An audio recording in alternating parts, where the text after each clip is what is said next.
रहे हैं डीजे संतोष राज की चैनल से।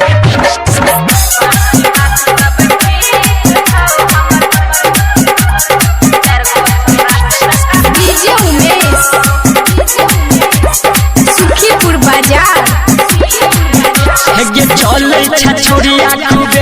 गरा के छोड़ल हमरा तो पागल बना के चल छोड़िया गरा के छोड़ल हमरा तो पागल बना के इसके कटिंग तो हमनी छ बाकी बात सब ठीक छौ पर 4 गो छोरा से टका पीट छौ बाकी बात सब ठीक छौ हमर 4 गो छोरा से टका पीट छौ। डीजे संतोष राज कोठी पुनर्वास सुखीपुर बाजार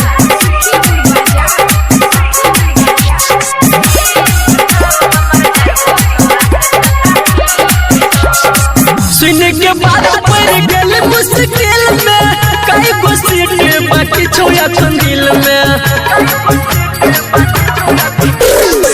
ओकरा से बात हम करे छी रात में तोरा से बात हम करब छोरा दिन में सगर बात तो हमें छ बाकी बात सब ठीक छौ पर 4 गो छोरा से टका पीट छौ बाकी बात सब ठीक छौ हमर 4 गो छोरा से टका पीट छौ। डीजे संतोष राज भलुआही बाजार mobile number 89 55 91 96 DJ Umesh Sukhipur बाजार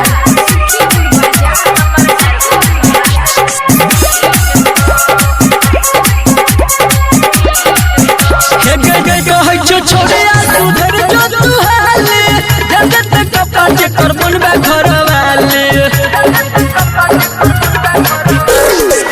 यार बा हमर शैलेंद्र श्रीहारी चिन के दै छै जे कान के बाली कुछ संदीप सुमन के प्रोफिट छ बाकी बात सब ठीक